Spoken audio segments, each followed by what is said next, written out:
let me introduce our speaker this morning, Julie Ohlemacher. Julie is a master level coach who specializes in intuitive eating and body image work. She was born in Akron, I've learned, and resides today in Columbus, of course, in Seabus. Julie, if you will allow me, she is obsessed with, and I don't think there's any particular order here, but she is obsessed with her dog, Maple, Beyonce, cooking, craft beer, Taylor Swift, Leelanau County. Am I saying that right? Leelanau County in Michigan. Yeah. Leelanau, close enough.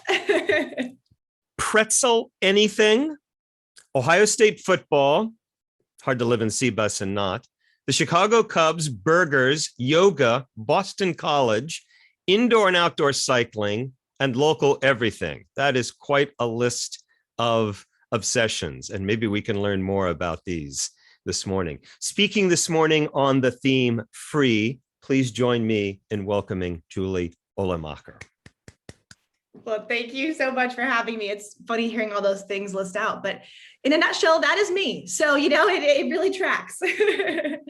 I was really excited when I heard the theme for this month's talk being free or freedom, because for me, the thing is that I lived a good decade of my life in what I would call a mental prison.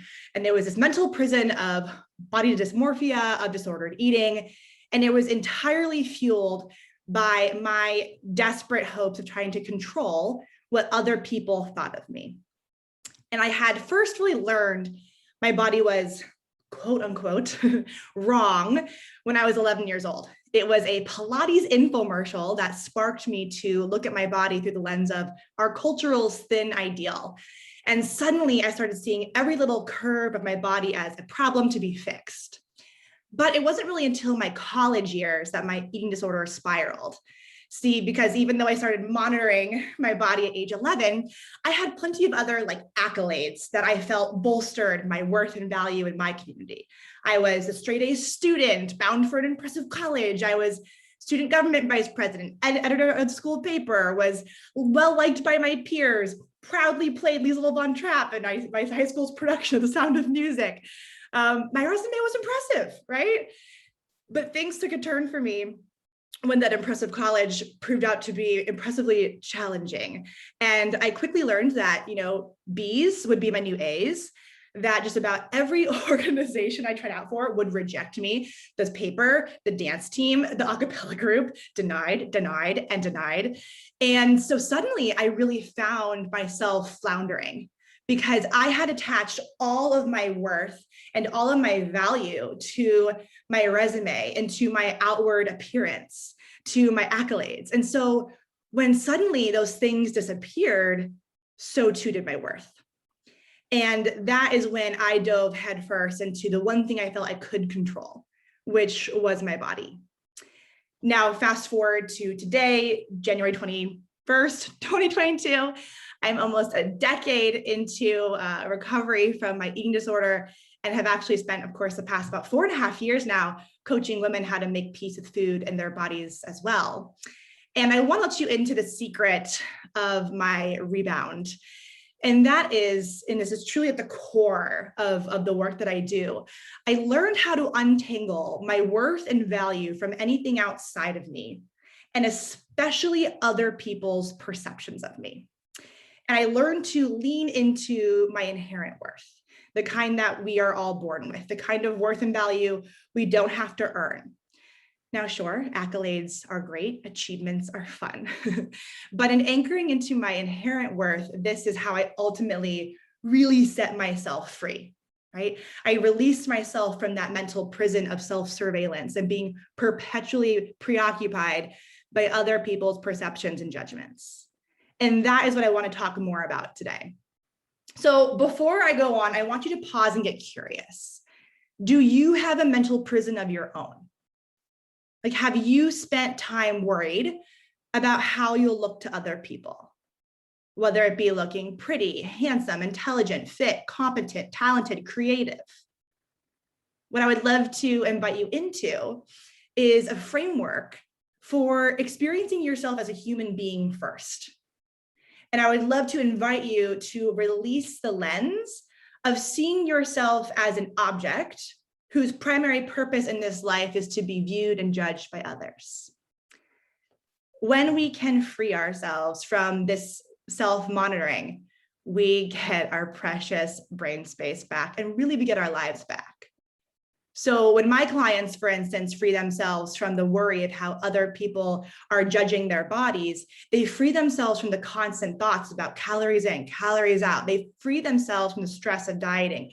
They become free to do things. And this is literally what my clients have gone on to do. They go on to do things like write novels or create apps, start businesses, read more books, take up painting, right? And the list goes on. And so let's do a quick little thought experiment. During this Zoom alone, or maybe if you're not on camera, you can think about other Zooms you've been on. How often have you looked at yourself in the camera? Right? And was this a positive? Yeah, I'm seeing nods, yeah, right. And for how many was this a positive or negative experience? And have you judged yourself based on this external view? And have you maybe thought twice before speaking up into the chat? Worried perhaps if you'll appear smart enough, creative enough, gregarious enough. Now, in our consumerist society, we are really trained to view ourselves from this outside perspective. For females, it's often through the lens of the male gaze. But we all do this. We think about ourselves in some way, shape, or form as objects to be seen, to be looked at, to be judged by other people. And we give their projected perceptions of us the power to define our reality and our worth. We start living to be looked at. And this also translates into then how we judge others. We too think, oh, I can judge someone else merely by looking at them. From their resume, from their appearance, I can assume A, B, and C things about them. As you can imagine, or perhaps as you've experienced, this can be exhausting, not to mention dehumanizing. And so how do we overcome this? We must come back into our bodies. We must really return to our humanity. To be fully human is to live an embodied experience, living from inside of our bodies, seeing out through our own eyes. It's when we stop prioritizing how we look or are perceived by others, and instead we prioritize our own lived experience. We prioritize our own internal values, talents, gifts, and we choose to value this in ourselves and also in other people. And when we do this, we're able to ground ourselves in the truth that every human being is born into this world with inherent worth and value, that every single human being has something unique to offer the world, that we're all of equal value. And if you come from a faith background, this likely sounds familiar because many faiths teach a similar lesson. Now, I'm not going to sit here and tell you that this is in any way easy work. The way I think about this is it's a daily practice. It is not you commit yourself and all of a sudden you're at the mountaintop and you're done, right? It is a daily practice of prioritizing our humanity over our vanity. But what I come back to is this. When we give others the power to make us, we also give them the power to break us. One single comment can crush us. And so the work is to free ourselves from the need of everyone's validation. Now we're human and it's okay to want validation, right? It's okay to seek it, but to a degree, right? For instance, I had a friend once describe it as critically choosing who gets to be on your own personal board of trustees, right? Who are the trusted people in your life who truly know you, truly care about you, whose opinions you choose to value and consider. And I really hope that your opinion is one of them. There is so much freedom that comes when we release our worth and values from others' perceptions of ourselves. We free ourselves from so much anxiety and stress. We free ourselves from arbitrary expectations of societal shoulds. We release ourselves from rules that were never made with our unique selves in mind. And we become free to prioritize our humanity. We begin to live a life grounded in our own values. We seek deeper alignment and fulfillment in our lives. We're living to live instead of living just to be looked at. We literally take our lives from superficial to deep and rich. And so, what are 3 ways we can practice this every day? Here are 3 different ideas that we can go through. The first is to consider this analogy. Think about your favorite musical artist. Now, as David already told you, one of mine is Taylor Swift. I love Taylor Swift. I think she is one of the greatest songwriters of our generation, if not ever. Okay. Now, I am well aware that not everyone will agree with me. I know there are many people out there who could care less about Taylor Swift, or worse, who actively hate her. But do I let their opinion of Taylor Swift rock my own love of her? No, of course not. They get to think whatever they want to think about Taylor Swift. And I stay rooted in my truth that I could listen to her on repeat for years and be happy. Or how about your favorite food? Picture it. Imagine yourself eating it, savoring it. Oh, it's so delicious, right? Now imagine somebody else sitting across from you, taking a bite and going, oh, disgusting. Would that shake your love of your favorite food? Doubtful, right? My husband loves mushrooms. I hate them. We can each carry on without worrying about this fact, right? We can know that other people will think differently than us, that people will judge us. And we can also know that we're okay, right? We can know that many people won't love us, won't like us, right? And we can not let that shake our value in this world. Number 2 is to build an awareness practice. So what we want to do in this awareness practice is we want to develop a practice where we notice when we're slipping into seeing ourselves as object, when we start seeing ourselves from the outside, self-surveillance, right? We're looking at ourselves from this outside perspective. Again, maybe you've done it on this Zoom call. I sure have. Maybe it's when you're getting dressed in the morning. Maybe it's when you're standing in front of a group public speaking. Maybe it's even when you're standing in line at a coffee shop. All right. So the practice is to notice when you're in this space. Notice when you feel preoccupied by how you might look to other people. Notice when you begin to worry about their judgments of you. Then just pause in a moment of compassion, because we all do it. It's so normal. And then drop back into your body. Feel your feet rooted on the ground. You can take a deep breath and just allow yourself to come back into your body and simply note what it is you see.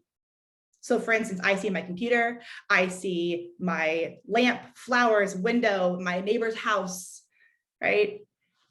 When we do this, we both neutralize what can be a charged experience of worrying about these judgments.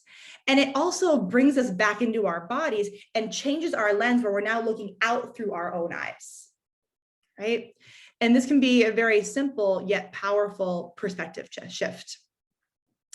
The last one, the last idea, the last thing that we can practice is really gratitude for the body. And this is really about thanking the parts of our body for what they do for us. This actually helps us with embodiment. It helps us overcome seeing our bodies as object and remind us that our bodies are actually here to allow us to experience life. They're here for us to do, as the incredible Lindsay and Lexi Kite, PhD twins, say, our bodies are instruments, not ornaments, right? And so when we appreciate what our bodies do for us, we come back into our humanity. We stop judging or valuing our body based on what our body looks like. And instead, we value our body for giving us our life. For example, I choose to value my belly, not for what my belly looks like, but for digesting my food or housing my that gut instinct, that intuition, right? I appreciate my arms for the hugs given, for the groceries carried, my fingers for typing, right? Logging on to Zoom today to talk to all of you, my eyes for seeing you all today. When we appreciate what our bodies do for us, it takes us from object to human in an instant. And so to bring this all home, my hope for you today is that you can take something from my talk, that one thing hit home for you, so that you too can begin this practice of grounding yourself in your own true worth, your own value, so that you too can live as being a human being instead of an object in this world. So that together we can value each other for all that we are instead of what we look like. Thank you.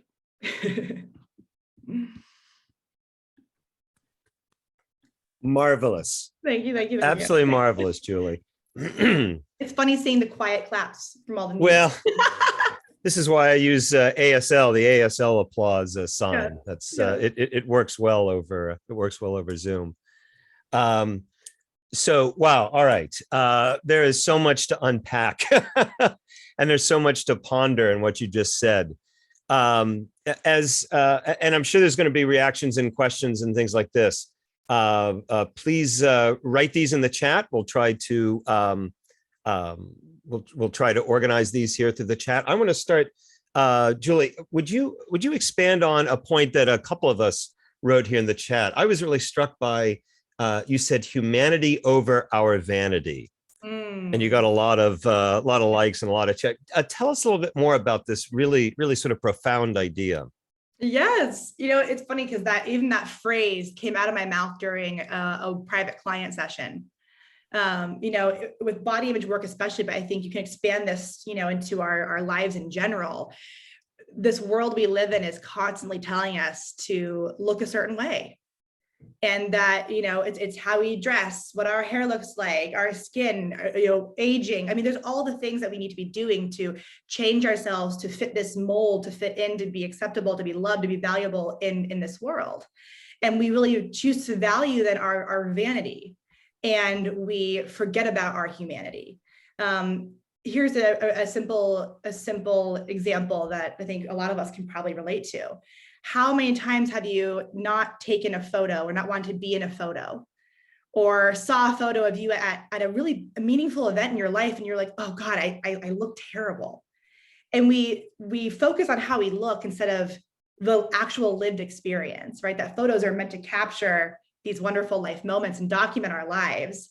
But we'll often prioritize how we look instead of how we're living. It's funny. You were not funny. I was immediately drawn to what you were saying about Zoom. You asked us, do we look at ourselves on Zoom? How often does that happen? And because of the way Zoom is set up, I mean, it's almost hard not to absolutely sort of look at ourselves. So I have all sorts of thoughts here about this, but I'm interested in your reaction to this. In fact, we were talking about this before we went live. We were talking about how our rooms look. This is something I became, I personally became not obsessed, but I certainly became aware of my room setting. So I've done a lot of work in my home office here, and I haven't bothered to rearrange my bookshelves or anything like that. But I have paid attention to lighting. I have paid attention to the angle of the camera. Here's my little bit of vanity. I've got at least a couple of artworks that I've done. I wanted to make certain that those are in view.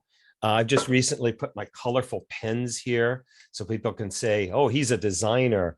I don't know if that's an obsession or not, but is that sort of an extension of what you're talking about, that how I present myself over Zoom is maybe I'm tangling myself in the worth of others? I think there's always a fine line, right? Because there's nothing wrong with creativity and design, and that can be our surroundings. I mean, I love interior design so much. And really what we want to think about, and there's nothing wrong with doing our hair or loving fashion or playing with creative makeup. There's nothing wrong with these things inherently. It's who are we doing them for, right? Is it for myself, or is it because I feel like I have to? So then really it's do I feel like I should?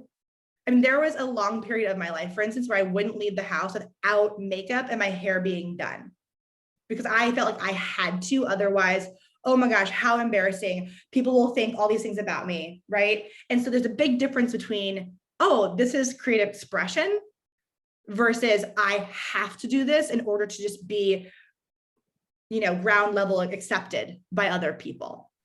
And of course, very early on in the Zoom pandemic, or in the Zoom world, we developed room rating, which I see almost as sort of an extension of this, right? That rating the room is as much rating the appearance of the person.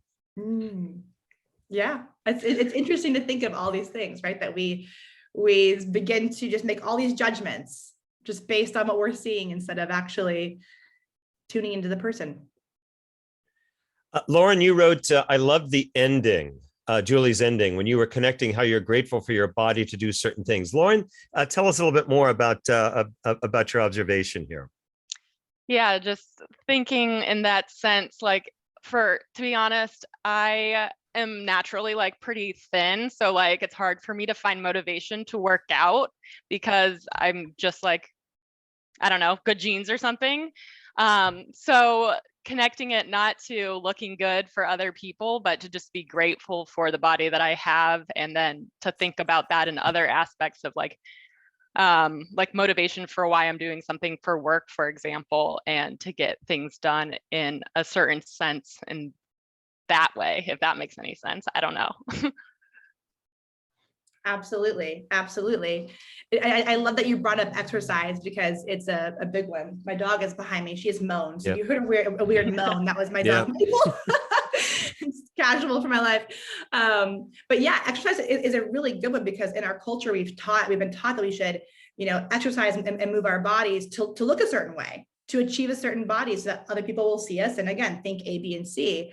But really, when we're able to switch that around and again, prioritize our humanity over our vanity, we move our bodies to feel good, to take care of ourselves mentally, physically, emotionally, and it becomes a much more joyful act of self-care instead of what can feel like a punishment. I mean, for me, for so long, exercise was a thing I did because I hated how I looked. And so every time I went to the gym or worked out, it was a self-hate practice, honestly. And so when we're able to switch it to, oh no, like I move because I want to care for my body, I want to feel good, and we come back to prioritizing the humanity, it really shifts the entire experience of exercise. Yeah, it's so hard to stay motivated when you're just thinking about how you're going to look good later or something. Absolutely. And research supports that. We see in kind of exercise and body image research that if we are exercising primarily to change how we look, we will not build a sustainable practice with exercise. But when we actually find the type of movement that we really enjoy, that feels good, and we do it to take care of ourselves, that actually is how we build a lifelong, sustainable, healthy relationship with exercise. That's awesome. Yeah.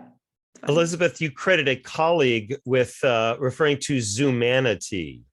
Tell us a little bit more about the connotations of this word. Hi, good morning. Yeah, we were teaching a course online and we were kind of stuck, it was a year ago, we're stuck inside online all the time. And I think, the way we're connecting with each other and the way that we saw each other was only through Zoom. And so I feel like, again, back to, you're really judging everyone's image, you're kind of like in this forever snapshot, of like, even in Zoom, you kind of feel like you're, living a Facebook page all the time because you're always on and you can see yourself. But the Zoomanity is the one that always stuck with me because it kind of combines Zoom and humanity, and it's like the new reality that we're all living in. And Elizabeth, you could have taken credit for that. You're very generous to say it was a colleague, but you could have taken credit for that. I can't do that. Thank you. Julie, I wanted to hear a little bit more about this really interesting concept that you introduced. You talked about a personal board of trustees. First of all, tell us a little bit more about this, and then I have other questions about what this might entail. Yes, yeah. So again, I'm not going to take credit for that one. A friend of mine said it, and I just thought, wow, it really hit me, because we can often just try to appeal and appease to everyone. And it brings up a line from a talk I heard one time where he said, we're not here to appeal to the lowest common denominator. And that really stuck with me. It's like, oh my God, we're trying so hard to have everybody that we come in contact with approve of us and validate our decisions and say that we're good and think we're impressive and all the things. When that's just, again, it keeps us really trapped. And it can keep us really living a life of shoulds. Well, I should do this because that's what, the norms are. I should do this because that person will think this. And so when we're able to actually just curate, okay, wait a minute, Because again, it's okay that we want validation. It's okay to seek acceptance, right? All these things, that's normal, it's so human. And so it's just about getting really intentional with, well, who are the people who like have similar aligned values, who really know me really well, and they're actually looking out for my well-being. So I can trust them if I want to go to them saying, hey, you know what? I'm thinking about, this big decision. Can we talk about it? Can you help me through it? And they're going to come to you, actually with you in mind and your unique person, instead of kind of looking to the masses, right? Or if, for instance, somebody in your trusted circle says, hey, you did this thing and it really wasn't that great. And, comes to you maybe with some hard words. Those are ones that you actually might care about, right? Because it comes from somebody who you have deemed trusted and that share your similar values. So I think that's what we mean when we think, okay, really pick who's on that board for you. Who are those people that you do value their opinion of you, to an extent, of course, but you do value it. Well, I just love the analogy. It really caught my attention. And as someone who serves and has served on boards of trustees, a board member has responsibilities to an organization. What responsibilities do your personal board of trustees have? Yeah. Not necessarily fiduciary, but yeah, that's a really good question. I think the responsibility, I think that really the prime responsibility is genuinely and authentically looking out for your well-being. They can kind of really act as part of your North Star, your compass. They're the people that help to steer you in the right direction, and they might help you course correct. They might, give you, again, praise that comes from a good place, right? But really, I think their primary responsibility is just, I'm genuinely looking out for your well-being because I know you so well, and I'm going to be there for you and give you feedback and support, maybe even when it's hard. Especially when it's hard. Yeah. Very early on in your talk, you and maybe this is the sort of thing that animated the entire talk, but you talked about control, and maybe it's overcoming control. Tell us a little bit more about control, and especially its connection to freedom. I love how you phrase that, because right, if we're always trying to control ourselves, are we really free? And probably the answer is no, right? I'm thinking about a guest I had on my podcast one time who was a former macro counting coach, and she talked about how when she started macro counting, she's like, oh, I'm free. But then she realized, no, my prison just got bedazzled, right? Like, I'm still like majorly controlling myself. It just has an appearance of more freedom versus actual freedom, right? And I think a lot of actual freedom is based in trust. And the intuitive eating work that I do, I help, people listen to and trust their bodies. And that's the ultimate freedom, right? When we're able to listen to and trust ourselves instead of relying on outside sources to control and to control what we're eating or what we look like in our lives and all the rest. Other thoughts and questions? PJ, you're right. You love Julie's perspective. Yes. Being a human of a certain age, I now understand when someone who is aging in such a youth worshiping culture feels they're invisible. PJ, tell us a little bit more about what you're asking here. Well, I am of a certain age, but I still have chosen to continue working. And when you are working with professionals that could be my grandchildren, it can be a little daunting. But I think that a good part of my life, I've tried to strive for what Julie has talked about, and oftentimes have failed miserably because I find myself judging. I work in a very high-end professional industry, the legal world, with very intelligent people. And when I was younger, I would feel diminished with, like, well, I'm not as smart as them. I don't have a law degree, but I got past that. But in aging, you start to notice you are invisible sometimes out in public. And a good example is I was at my class reunion a few years ago, and my longtime friend from grade school all through high school, we were standing at the bar. The bar was crowded. We were in a public restaurant, so that it wasn't just the people from the union. And there was a whole slew of young people at the bar, and we're sitting there with our wine glasses empty going, hey, hey. And, the bartender would look over and then he'd look back and go back to the group of the young people. And finally, I just said, hey, I have more money than them. If you want a good tip, you need to fill my glass now. And I'm sorry. So Well, but you get, it's interesting because also aging, you can question yourself. Like, do I really still belong out in this industry doing this? And my answer is yes, I do, because I have a lot to offer, but I cannot depend on other people to validate that. I've come that I have to understand I do have that. And that's the ultimate freedom, right? Is when you get to be like, no, I know that I belong here. I know I have so much value. I don't need you to tell me that I do. And you did it in that instant at the bar. You're like, hey, excuse me, and you use your voice, you sit up for yourself. Hey, fill my wine glass. I have more money than that. Fill my wine glass if you want a good tip. You just verbalize that, right? Like, I have value. I have value. And unfortunately, that's what we have to do a lot of times. And you're so right. I mean, it's a whole another talk about aging and how especially our society values women as we age. That's a whole different can of worms. I'm very passionate about that one too. Julie, we've been talking a lot about our body image and those sorts of things, and that's wonderful. For a room full of creatives, one of the questions I raised, and I'll ask you, but then I think I want to ask the entire group. Is it a similar process in overcoming our fear of others' judgment of our creative output? In other words, do we ever sort of stop? Oh, I'm not going to do that because no one's going to like it, or that's going to, it's going to be controversial or something like this. What about this, the sort of the comparisons to our creative output? Oh, I think it's hand in hand. I think it's totally and completely aligned. Your creations are, your own works of art, whatever those creations may be.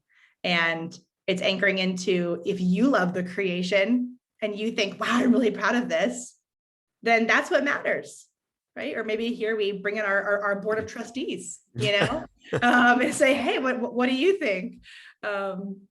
We've all heard the stories of different authors or artists who, put out the manuscript or whatever it might be, and everyone hates it until one person loves it, and then it becomes a bestseller, right? And so it's, if you love what you create, I think that's what matters. I'm curious to hear from everyone on the call.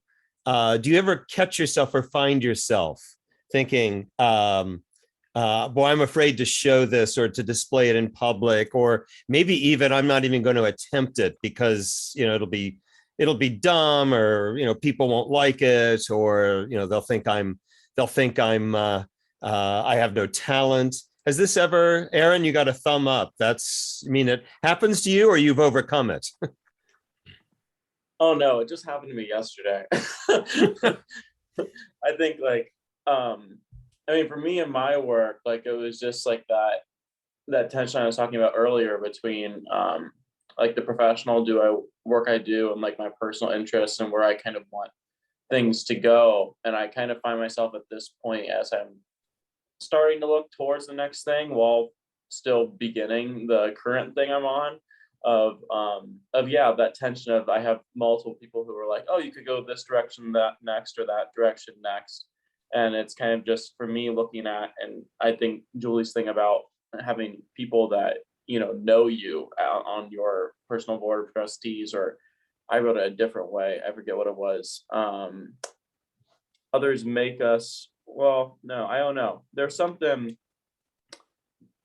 in there where I just kind of, the people whose opinions I value and consider even know me. And I have a lot of great mentors I look up to in my life, professionally, but do they know my personal goals and desires or things I want to see change in the world? And are they aligned in that same way was something like I kind of found yesterday in a conversation with someone about what's next, or even like what I'm doing right now look like in my studies, was just kind of like, oh, like in some ways I feel like I'm breaking down internally, but just not taking enough breaks. And like, are they, and I like, and they know me decently, but do they know me well enough to say that, to give me the real advice that I know I need, of that if you're going to continue pushing this current pace, like you need to take a month off somewhere and just disappear or something and just disconnect. And so that's kind of what I'm finding myself looking for, is also when I'm talking to these people, do they see that in me enough to not like discredit me for like being in that spot, but also to like give me the resources I'm going to help you succeed in the next step by helping you take a breath in between at some point. Brian, you find yourself self-censoring or restricting your work? All the time, because I mean, it's like, do you let the world know? Do you want to keep to yourself? But eventually you have to get ideas out of here and let the whole world see. Otherwise, well, they like, what is it that you do again? What do you mean? What are you doing besides like nothing? It doesn't matter until you let other people see it for themselves. And as Rod reminds us, Van Gogh died penniless, although certainly people are making a lot of money off of Van Gogh right now. Lauren, you have your hand up, please. I'll share my video too this time. Or whatever. But I have been wanting to start a podcast for a while, so I would be interested in talking with you, Julie, about your podcast if you have some time. But yeah, just haven't done it because I'm scared. So What are you scared of? If you don't mind, you don't have to share, but what are your concerns? other people's opinions, but Oh, probably no one will listen at the beginning. So I just like need to just start doing the work. So It's definitely a vulnerable act, right? yes, Put your words out there and then they live out there. yeah. Yeah, And absolutely. I'm definitely going to listen to yours. I'm very curious. So cool. Lauren, I couldn't do my podcast without my team. That's the first thing I'd say. I couldn't do it alone. I don't know, Julie, if that's been your experience. Yes, we ended it back in October, but for 2 years, we had a whole production team and Okay. we absolutely needed that team. I mean, for us, we needed it. I could not have done it without our team as well. There's a lot of moving parts. Yes. Yeah. By the way, the same could be said about Creative Mornings Columbus. Don't anyone get the impression that somehow I'm doing this by myself. It doesn't happen without our team. Julie, I'd like to give you the last word as we close out this morning. I think my last word is actually inspired by what Aaron was saying, and it anchor into your own intuition. I think our board of trustees matters, absolutely. And there are certain times in your life when you might want to make a decision or do something that only you get. But if you feel so pulled to that idea or to that next step, sometimes we just have to really trust in our own selves and free ourselves to make that decision, whether or not anybody else gets it. And that in a way is kind of the ultimate freedom. Julie Ohlemacher, thank you so much for joining us this morning. Thanks for having me. I really appreciate it. And spurring so much creativity. As we wind up, let me just remind everyone that next month we'll meet on February 18th. Our theme next month is monumental, and our speaker will be Letha Pugh. We're very, very excited for monumental next month. Hope you're all able to join us. Thanks for all of you to brave the cold weather to join us on Zoom. Thank you again, Julie.